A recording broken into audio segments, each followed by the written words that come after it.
Hello everyone, welcome to my YouTube channel. ये video में हम क्विक रिवीजन करेंगे डिज़ाइन ऑफ स्टील स्ट्रक्चर का।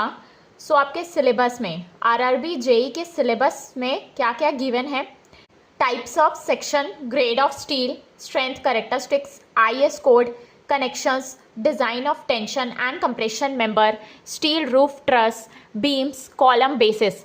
सो इसको हम वन बाय वन डिस्कस कर लेंगे। सो स्टार्ट करते हैं design of tension members. So tension member क्या होते हैं? टेंशन मेंबर वो लीनियर मेंबर्स होते हैं जिनमें एक्सियल फोर्स एक्ट करता है। एक्सिस के अलाउंग फोर्स एक्ट होगा तो क्या होगा? इलोंगेशन होगा। सो जब भी एक्सियल फोर्सेस एक्ट करेंगे जिससे इलोंगेशन होगा वो कहलाते हैं टेंशन मेंबर। सो एग्जांपल क्या हो गया? Roof, ties and trusses. Now design strength under axial tension वो किसके इक्वल होता है? लीस्ट ऑफ यानी कि मिनिमम ऑफ, इन तीनों का मिनिमम यानी कि yield of gross section, rupture of net section और ब्लॉक शियर। इसमें से जो मिनिमम वैल्यू आएगी डिजाइन स्ट्रेंथ उस होता है। So design strength is minimum of gross yielding, rupture of net section and block shear. Now इसका हम फॉर्मूला देख लेते हैं। Design strength T equals to minimum of F Y into A G by gamma M naught. ये हो गया yielding of gross section. Now rupture of net section का formula है 0.9 FUAN बाय गामा M1। और जो ब्लॉक शेयर होता है वो होता है मिनिमम ऑफ, ये ब्लॉक शेयर का फॉर्मूला ये है, ये होता है minimum of bracket AVG into FY by √3 into gamma M0 plus 0.9 FUATN by gamma M1 और 0.9 FUAVN by √3 into gamma M1 plus FY into ATG by gamma M0। So यहाँ पे जो टर्म्स लिखे हैं उनका मीनिंग क्या है वो देख लीजिए। यहाँ पे FY जो है वो यील्ड स्ट्रेंथ है मटेरियल का इन मेगा पास्कल। AG जो है वो gross sectional area of cross section है इन mm²। गामा M0 जो है वो पार्शियल सेफ्टी फैक्टर है for failure in tension by yielding जो कि 1.1 होता है। गामा M1 होता है partial safety factor for failure in tension by rupture. यहाँ पे यील्डिंग की वजह से होता है, यहाँ पे रप्चर की वजह से होता है, ये है 1.25। FU जो है वो अल्टीमेट स्ट्रेस है मटेरियल की इन मेगा पास्कल। AN जो है वो net effective area of the member है। नाउ स्प्लाइसेस क्या होते हैं? सो टेंशन मेंबर स्प्लाइसेस क्या क्या होते हैं? स्प्लाइसेस वो मेंबर होते हैं जो कि यूज किए जाते हैं दो टेंशन मेंबर्स को कनेक्ट करने के लिए। ये देखो, ये टेंशन मेंबर एक है, ये टेंशन मेंबर दूसरा है। सो इनको कनेक्ट किससे किया गया है? Using splice plate.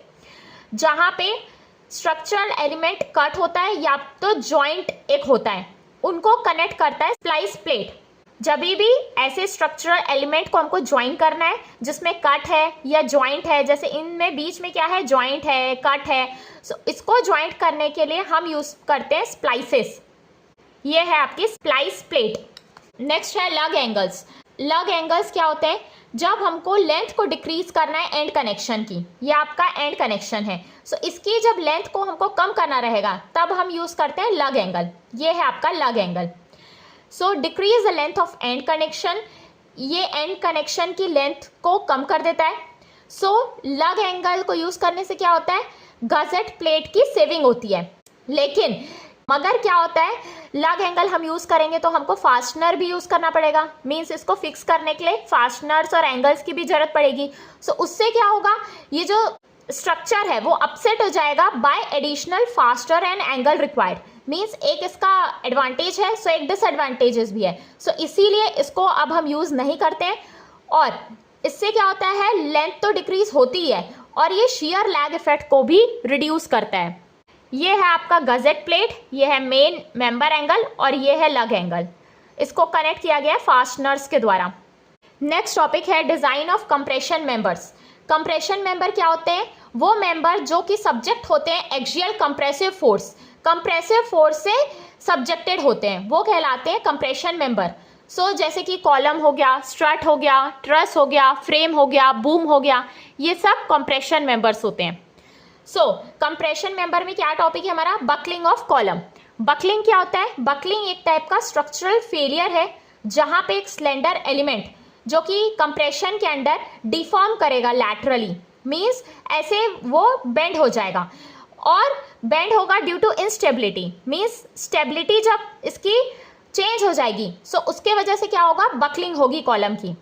सो ये कब होता है, जब जो कंप्रेसिव लोड हम अप्लाई करते हैं वो क्रिटिकल लोड से एक्सीड हो जाएगा, मीन्स जो लोड इसके ऊपर आएगा वो क्रिटिकल लोड से बढ़ जाएगा, तो क्या होगा, कॉलम की स्टेबिलिटी चेंज हो जाएगी। सो उस वजह से क्या हो जाएगा, बकलिंग होगा, मीन्स कॉलम जब इनस्टेबल हो जाएगा तब बकलिंग हो जाएगा।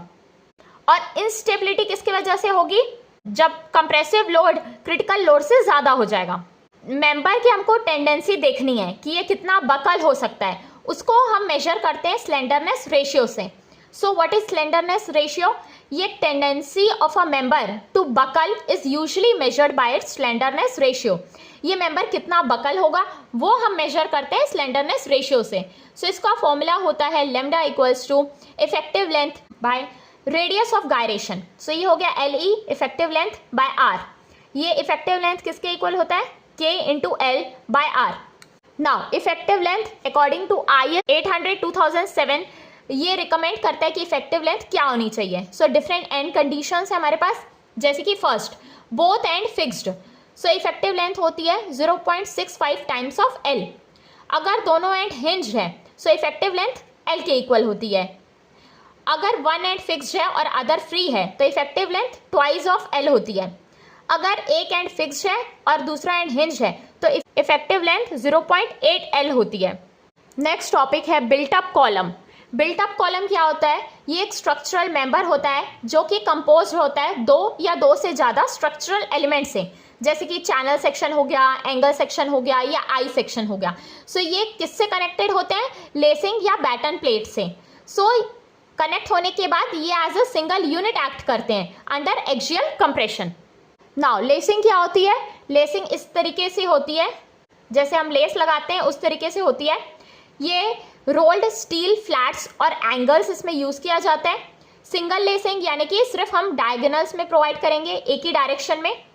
डबल लेसिंग यानी कि डायगोनल्स दोनों साइड में हम प्रोवाइड करेंगे। सो ये फॉर्म करेगा एक्स पैटर्न। नाउ कुछ इंपॉर्टेंट IS कोड स्पेसिफिकेशन है लेसिंग में। सो IS 800/2007 में लेसिंग के कुछ प्रोविजंस हैं, जैसे कि लेसिंग बार। सो लेसिंग बार में मिनिमम थिकनेस है, फ्लैट लेसिंग बार है तो, अगर सिंगल लेसिंग है तो मिनिमम थिकनेस ग्रेटर देन और इक्वल्स टू होनी चाहिए 1/40 of effective length single lacing में। वैसे ही मिनिमम थिकनेस ग्रेटर देन और equals to 1/60 of effective length होनी चाहिए डबल लेसिंग है तो।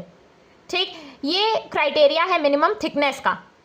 नेक्स्ट है angle of lacing bar, means angle कितना होना चाहिए लेसिंग बार्स में। सो दोनों के लिए, सिंगल और डबल लेसिंग सिस्टम के लिए जो एंगल है वो होना चाहिए between 40 degree and 70 degree to the axis of the built up member. उसकी एक्सिस से 40 एंड 70 के बीच में होना चाहिए। नेक्स्ट टॉपिक है फोर्स इन लेसिंग, फोर्स कितना होना चाहिए। सो लेसिंग को हमको इस तरीके से डिजाइन करना है कि वो रेजिस्ट कर पाए ट्रांसवर्स शियर फोर्स, यानी कि VT equals to 2.5% of the axial force in the member. मतलब कि हमको लेसिंग को इस तरीके से डिजाइन करना है कि वो रेजिस्ट कर पाए ट्रांसवर्स शियर फोर्स, यानी कि 2.5% of the axial force. Next है स्लेंडरनेस रेशियो, यानी कि KL/R फॉर लेसिंग बार। ये कितनी होनी चाहिए, मतलब कि ये होनी चाहिए लेस देन 145, यानी कि शुड नॉट एक्सीड 145, मतलब 145 से ज़्यादा नहीं होना चाहिए। जहाँ पे R जो है वो T/√12 है अगर फ्लैट्स है, T जो है वो थिकनेस है फ्लैट्स में, और K की जो वैल्यू है सिंगल लेसिंग में 1 होती है, डबल लेसिंग में 0.7 होती है, वेल्डेड कंस्ट्रक्शन में K की वैल्यू 0.7 होती है। नाउ बैटन्स क्या होते हैं, बैटन्स एक टाइप के फ्लैट प्लेट होता है, ये है आपका फ्लैट प्लेट। ये यूज़ किया जाता है ताकि हम इंडिविजुअल कंपोनेंट को कनेक्ट कर सकें। सो ये कनेक्ट होने के बाद एक्ट करेंगे एक सिंगल यूनिट, सो ये होता है बैटन। सो बैटन में भी कुछ IS कोड स्पेसिफिकेशंस है, जैसे कि फर्स्ट बैटन की स्पेसिंग वो होनी चाहिए, इन दोनों के बीच का डिस्टेंस होना चाहिए less than 50 and distance should be less than 0.7 times of the slenderness ratio in the Z direction. Next है इफेक्टिव स्लेंडरनेस रेशियो, ये किसके इक्वल होता है, 1.1 into maximum actual slenderness ratio of the column. Next, design force on batten.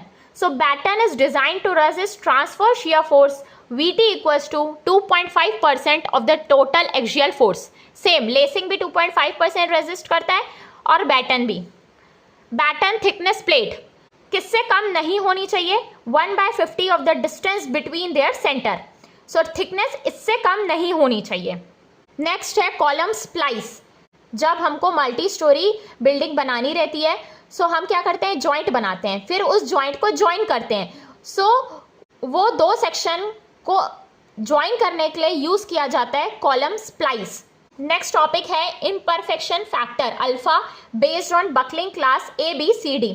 So buckling class यहाँ पे हमारे पास है ABCD. इसका इम्परफेक्शन फैक्टर क्या हो जाएगा, alpha equals to 0.21 class A के लिए, क्लास B के लिए 0.34, क्लास C के लिए 0.49, क्लास D के लिए 0.76. नेक्स्ट टॉपिक है कॉलम बेसिस. सो कॉलम बेसिस क्या होते हैं, ये कॉलम बेसिस जो हैं वो कॉलम लोड को ट्रांसमिट करते हैं. ये कॉलम के नीचे बनाया जाता है. सो जो कॉलम के ऊपर लोड आएगा उसको कॉलम बेस ट्रांसमिट करेगा. कंक्रीट और मैसनरी फाउंडेशन में जो लोड आएगा ऊपर से उसको फाउंडेशन में ट्रांसफर करने का काम करता है column base. So column base spread the load on wider area. So जो भी लोड को वाइडर एरिया में स्प्रेड करता है वो कहलाता है column base. So that the intensity of bearing pressure on the foundation block is within the bearing strength. So इससे क्या होगा, जो भी लोड आएगा वो एक लिमिट में रहेगा. सो कॉलम बेसिस जो होते हैं वो 2 टाइप्स के होते हैं. फर्स्ट है स्लैब बेस, सेकेंड है गजेटेड बेस. सो स्लैब बेस क्या होते हैं, ये यूज किया जाता है उन कॉलम में जहाँ पे कम लोड होता है, कैरिंग स्मॉल लोड्स. जब कम लोड अप्लाई होता है वो कहलाता है स्लैब बेस. सो इसमें जो कॉलम कनेक्ट होता है बेस प्लेट से वो कनेक्ट होता है बाय वेल्डिंग और थ्रू क्लीट एंगल्स. ठीक, इसमें क्या होता है, जो लोड ट्रांसफर होता है बेस प्लेट में वो बाय बियरिंग होता है, मीन्स जो मैकेनिज्म है वो बियरिंग है. नेक्स्ट है गजेटेड बेस. अगर हम गजेट का एज अ बेस यूज करेंगे ये कहलाता है gusset base. So column carrying heavy loads. So जब भी कॉलम के ऊपर ज़्यादा यानी कि हैवी लोड्स आएंगे तब हम गजेट बेस का यूज़ करते हैं. और कॉलम इसमें क्या होता है, बेस प्लेट से कनेक्ट होता है थ्रू गजेट्स, गजेट के द्वारा कनेक्ट होता है. सो इसमें क्या होता है, जो लोड ट्रांसफर होता है वो पार्शियल बाय बेयरिंग और पार्शली थ्रू गजेट होता है. स्लैब बेस में जो लोड ट्रांसफर होता है वो सिर्फ और सिर्फ बियरिंग मैकेनिज्म के थ्रू होता है. लेकिन गजेट बेस में क्या होता है, जो लोड ट्रांसफर होता है वो आधा बियरिंग की वजह से होता है और आधा गजेट की वजह से होता है. नेक्स्ट टॉपिक है बीम्स. बीम्स क्या होते हैं, बीम्स वो स्ट्रक्चरल मेंबर होते हैं जिनकी लेंथ ज़्यादा होती है एज कंपेयर टू द उनके क्रॉस सेक्शन डायमेंशन से. सो बीम्स क्या क्या सब्जेक्ट करते हैं, beams subjected to lateral loads, उनके ऊपर लोड्स आता है. सो उसके वजह से क्या होता है, बेंडिंग मूवमेंट भी आता है और शेयर फोर्स भी आता है मेंबर्स में. So beams are of 2 types based on lateral support to compression flanges. First है लैटरली सपोर्टेड बीम्स, सेकेंड है laterally unsupported beams. Next formula है bending strength for laterally supported beams में. So MD equals to beta B into ZP into FY by gamma M0, जहाँ पे MD जो है वो design bending strength है, beta B जो है वो 1 है प्लास्टिक और कॉम्पैक्ट सेक्शन के लिए, और सेमी कॉम्पैक्ट सेक्शन के लिए होता है ZE बाय ZP, जहाँ पे ZP और ZE क्या है, प्लास्टिक और इलास्टिक सेक्शन मॉड्यूलाई है क्रॉस सेक्शन के. FY जो है वो यील्ड स्ट्रेस है मटेरियल का, और गामा M0 जो है वो पार्शियल सेफ्टी फैक्टर है विच इज़ 1.1. सो जब हमको इरिवर्सिबल डिफॉर्मेशन को अवॉइड करना है सो design bending strength less than 1.2 ZE into FY by gamma M0 होनी चाहिए सिंपली सपोर्टेड बीम के लिए, और design bending strength less than 1.5 into ZE into FY by gamma M0 होनी चाहिए for cantilever beam. Next topic है classification of cross section. सो हम cross section को कितने क्लास में क्लासीफाई करते हैं. So class 1, class 2, class 3 and class 4. So class 1 होता है प्लास्टिक क्रॉस सेक्शन, क्लास 2 होता है कॉम्पैक्ट क्रॉस सेक्शन, क्लास 3 होता है सेमी कॉम्पैक्ट क्रॉस सेक्शन, और क्लास 4 होता है slender cross section. Next topic है रूफ ट्रस। सो रूफ ट्रस क्या होता है? रूफ ट्रस एक टाइप का ऐसा स्ट्रक्चरल फ्रेमवर्क है जो कि ट्रायंगुलर यूनिट से बना होता है और ये सपोर्ट करता है रूफ लोड को और ये लोड को ट्रांसफ़र कर देता है सपोर्ट्स में, नीचे ट्रांसफ़र करता है। ये होता है रूफ ट्रस। सो यहाँ पे जो भी रूफ के ऊपर लोड आएगा वो इसको ट्रांसफ़र कर देता है सपोर्ट्स में। सो ये एक टाइप का स्ट्रक्चरल फ्रेमवर्क है जिसमें ट्रायंगुलर यूनिट्स बने गए हैं। सो ये रूफ लोड जो आता है उनको नीचे प्रॉपरली ट्रांसफ़र करता है सपोर्ट्स में। ये कहाँ यूज़ किए जाते हैं? बिल्डिंग्स में, वेयर हाउसेस में। सो इसके बहुत सारे एडवांटेजेस हैं। सो इसीलिए हम रूफ ट्रस यूज़ करते हैं। So components of the roof truss are, इसमें क्या क्या कंपोनेंट्स होते हैं? जैसे कि टॉप कॉर्ड हो गया, बॉटम कॉर्ड हो गया, वेब मेंबर्स हो गया, एपेक्स, सपोर्ट्स और एंड्स होते हैं।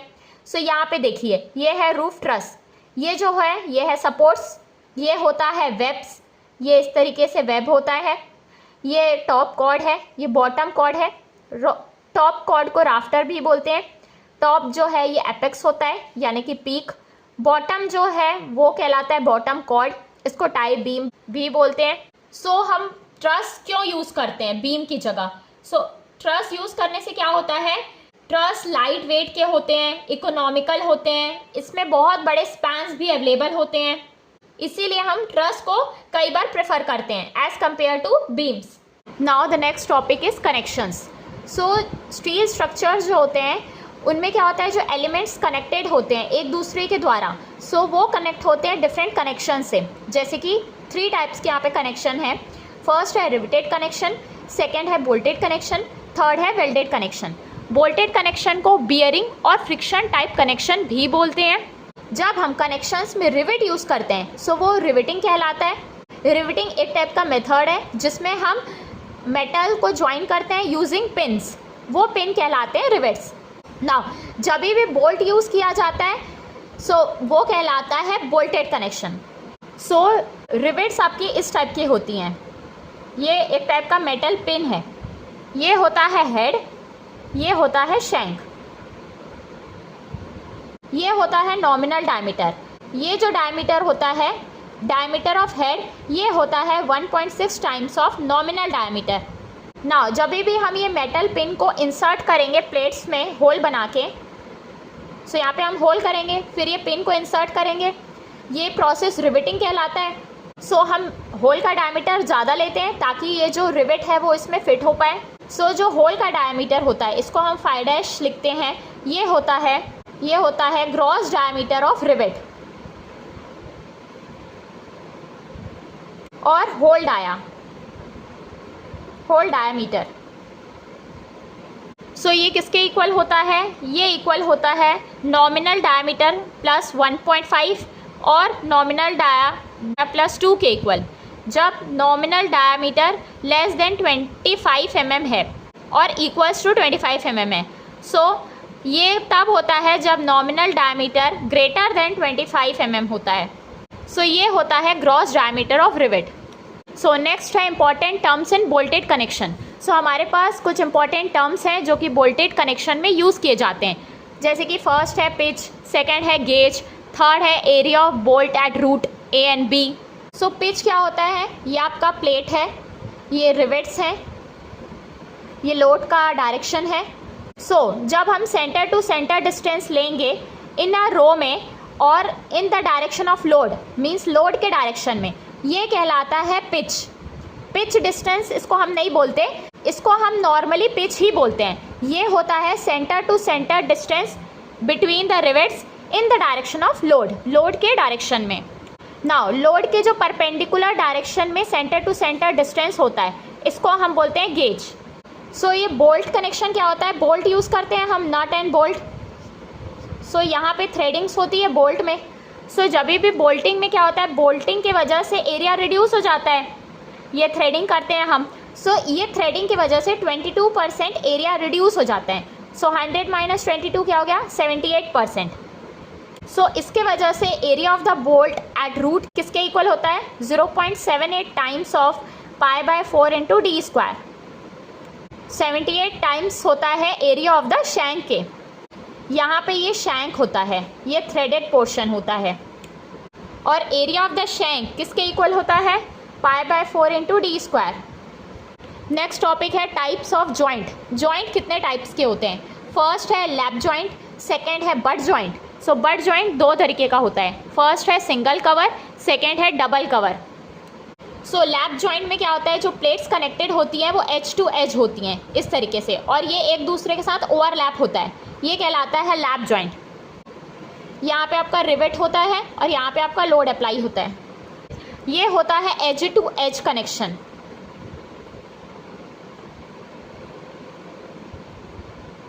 लैप जॉइंट में। और जब two plates end to end connected होती हैं और यहाँ पे हम एक प्लेट लगाते हैं जो कि दोनों प्लेट को ज्वाइन करें, ये कहलाती है कवर प्लेट, और इसको हम एक साइड भी देते हैं और दोनों साइड भी देते हैं। सो जब हम एक साइड देते हैं सो ये कहलाती है सिंगल कवर बट जॉइंट, और जब हम इस प्लेट को दोनों साइड देते हैं वो कहलाती है double cover butt joint. So butt joint end to end connection होता है, एंड टू एंड। सो यहाँ पे जो प्लेट्स हैं वो ओवरलैप नहीं होती हैं, यहाँ पे ओवरलैपिंग होती है। सो सबसे ज़्यादा इफ़िशियंसी किसकी होती है, डबल कवर बट जॉइंट की, उससे कम किसकी होती है, सिंगल कवर बट जॉइंट की, उससे कम लैप जॉइंट की। क्योंकि लैप जॉइंट में क्या होता है, ये कभी भी आगे पीछे हो सकता है, सो इसके वजह से इसकी इफ़िशियंसी रिड्यूस हो जाती है। नाउ यहाँ पे एक इम्पॉर्टेंट टॉपिक है बीम। बीम को हम डेजिग्नेट कैसे करते हैं? सो बीम का डेजिग्नेशन होता है डेप्थ और वेट पर मीटर रन में। सो क्वेश्चन पेपर में कई बार बीम का डेजिग्नेशन इस फॉर्म में लिखा रहता है, सो आपको पहचाना रहेगा ये कौन सी बीम है। सो इसको हम डेजिग्नेट करते हैं अकॉर्डिंग टू डेप्थ और वेट पर मीटर रन में। सो इसको हम 5 क्लास में क्लासीफाई करते हैं। सो ये होती है ISJB, ISLB, ISMB, ISHB, ISWB। सो यह होती है इंडियन स्टैंडर्ड के अकॉर्डिंग। So Indian standard junior beam, Indian standard long beam, Indian standard medium beam, Indian standard heavy beam, Indian standard wide flange beam. So वैसे ही एंगल सेक्शन को हम कैसे डेजिग्नेट करते हैं? सो एंगल सेक्शन दो टाइप्स के होते हैं, फर्स्ट है इक्वल एंगल सेक्शन और दूसरा होता है अनइक्वल एंगल सेक्शन। जब दोनों लेग लेंथ इक्वल होती है ये कहलाता है इक्वल एंगल सेक्शन, और जब दोनों लेग लेंथ अलग अलग होती हैं ये कहलाता है अनइक्वल एंगल सेक्शन। ये इक्वल जब दोनों लेग लेंथ इक्वल होंगे, और जब दोनों लेग लेंथ अलग होंगे ये कहलाता है अनइक्वल एंगल सेक्शन, और ये होता है thickness. Now next important point है हमारे पास design strength of bearing bolts. ये क्वेश्चन भी कई बार पूछा जाता है, design strength of bearing bolt under shear is minimum of the following. So अगर हमको डिज़ाइन स्ट्रेंथ पूछेगा बियरिंग बोल्ट के लिए, सो वो मिनिमम होती है शियर स्ट्रेंथ की और बियरिंग स्ट्रेंथ की।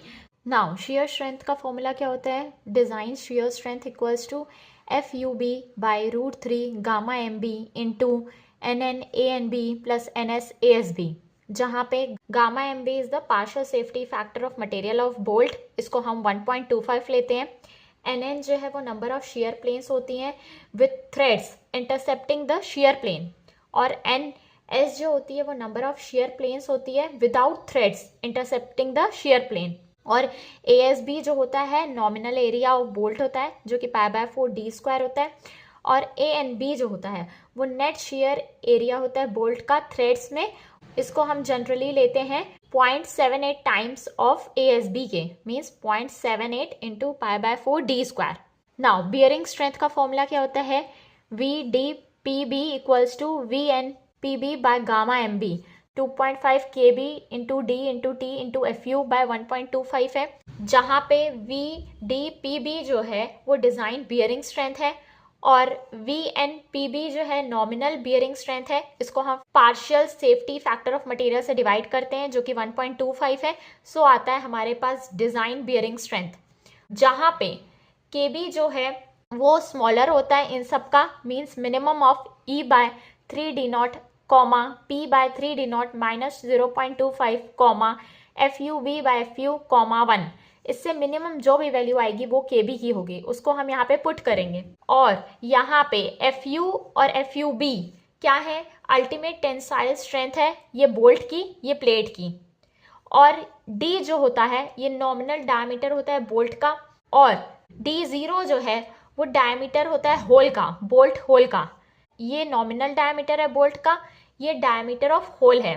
गामा एम बी जो है वो पार्शियल सेफ्टी फैक्टर है मटेरियल का, जो कि 1.25 है। नाउ हमारे पास IS कोड के बहुत सारे इंपॉर्टेंट स्पेसिफिकेशन हैं कनेक्शन से रिलेटेड, उसको मैं डिस्कस कर लेती हूँ। Important IS 800 2007 specification for spacing and edge distance of bolt hold. First है टेंशन मेंबर अगर है, सो जो पिच है उसकी वैल्यू किससे ज़्यादा नहीं होनी चाहिए, मिनिमम ऑफ 16T और 200 mm, जहाँ पे T जो है वो थिकनेस है प्लेट की। अगर कंप्रेशन मेंबर है, सो जो पिच की वैल्यू आएगी वो ज़्यादा नहीं होनी चाहिए, मिनिमम ऑफ 12T और 200 mm। इन दोनों से जो छोटा है पिच की वैल्यू उससे ज़्यादा नहीं होनी चाहिए, जहाँ पे T जो है वो थिकनेस है प्लेट की। Next, minimum edge and end distance, वो किसके इक्वल होता है 1.7 इंटू D0 फॉर शियर्ड और hand flame out edges. Next, minimum edge and end distance, वो किसके इक्वल होता है 1.5 D0 for machine cut and planed edges, जहाँ पे D0 जो है वो होल डायमीटर है बोल्ट की। नाउ मैक्सिमम एंड और एज डिस्टेंस किसके इक्वल हो जाएगा 12 into T into epsilon E, जहाँ पे एप्सिलॉन E होता है √250/Fy।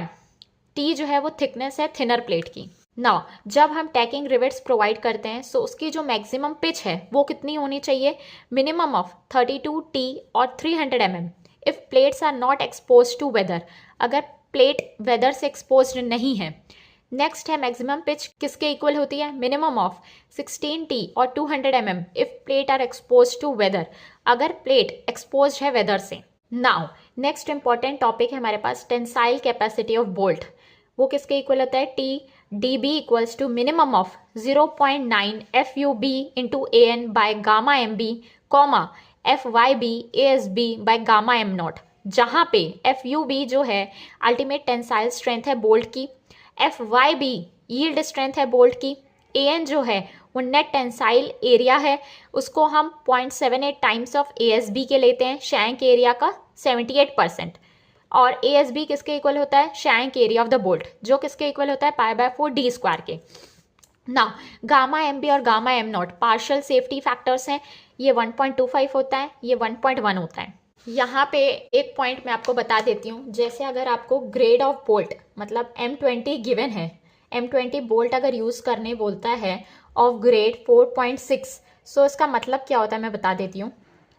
सो जो नॉमिनल डायमीटर है बोल्ट की वो किसके इक्वल हो जाएगा 20 mm के, और इसमें जो फर्स्ट टर्म होता है इसको आप अगर 100 से मल्टीप्लाई करेंगे सो ये आ जाता है आपका अल्टीमेट स्ट्रेंथ ऑफ बोल्ट की, सो जो किसके इक्वल हो जाएगा 400 MPa मेगा पास्कल, और जो सेकेंड टर्म होता है उसको फर्स्ट टर्म से मल्टीप्लाई, मीन्स फर्स्ट टर्म 400 आया इंटू 0.6, ये आ गया 240, ये आपका यील्ड स्ट्रेंथ होता है बोल्ट की। सो इसका मीनिंग आपको समझना है, अगर हमारे पास गिवन है M20 बोल्ट ऑफ ग्रेड 4.6, सो यहाँ से हम यील्ड स्ट्रेंथ ऑफ बोल्ट और ultimate strength of bolt find कर सकते हैं। फर्स्ट से जो वैल्यू आएगी वो अल्टीमेट स्ट्रेंथ होगी, सेकंड से जो वैल्यू आएगी वो यील्ड स्ट्रेंथ होती है। इसी तरीके से जैसे अगर 8.8 गिवन है, ग्रेड 8.8, सो यहाँ पे अल्टीमेट स्ट्रेंथ बोल्ट की किसके इक्वल हो जाएगी 800 के, और यील्ड स्ट्रेंथ किसके इक्वल हो जाएगी 800 into 0.8, so this will come out to be 640 mega pascal, ये हो जाएगी आपकी यील्ड स्ट्रेंथ बोल्ट की।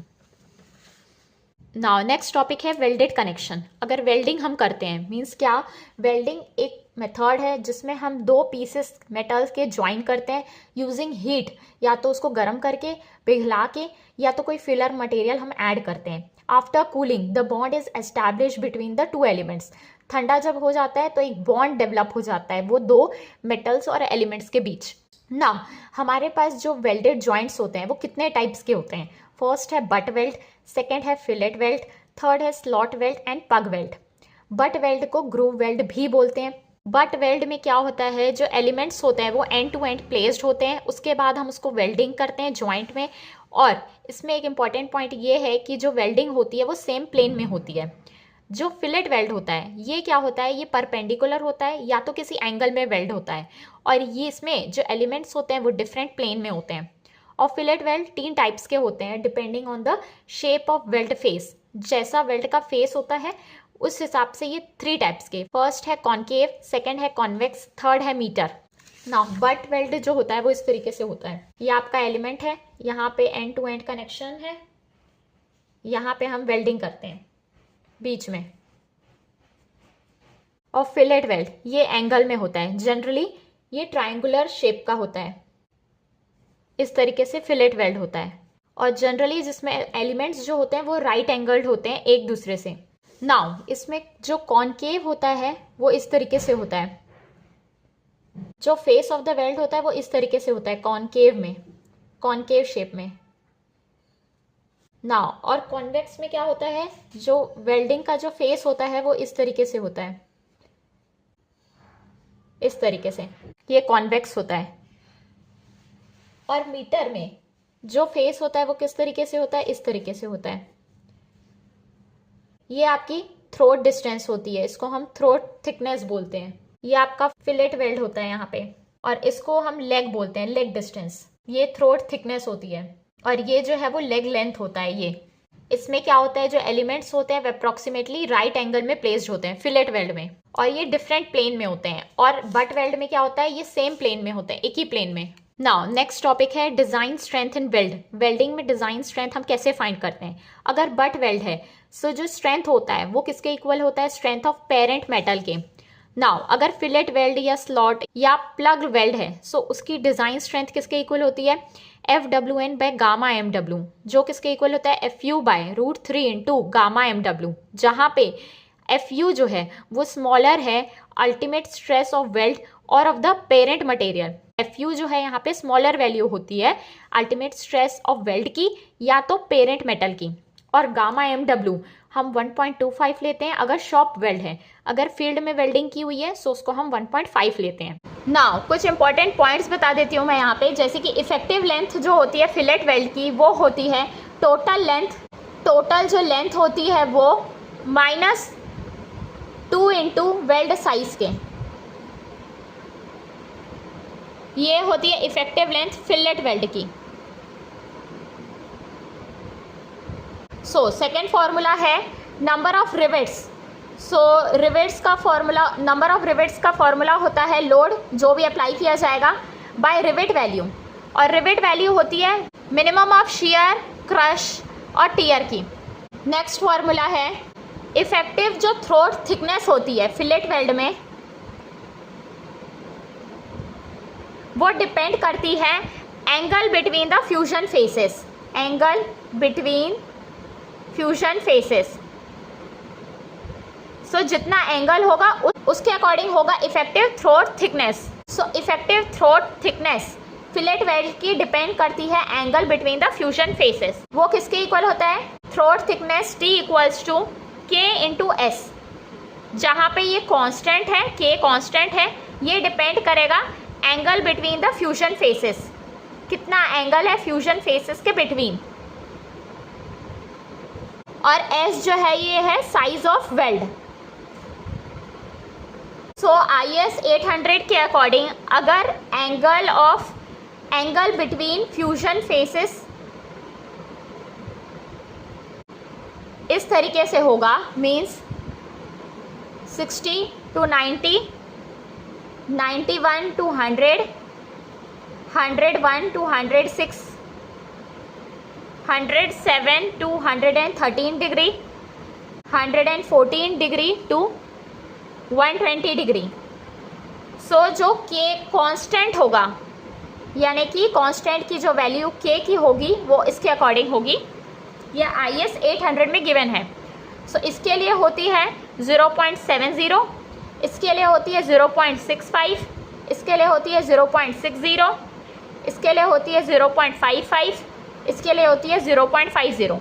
सो यहाँ पे देखो जो डिक्रीज़ है वो 0.05 का डिक्रीज़ है। सो यह होती है वैल्यू ऑफ कांस्टेंट K की।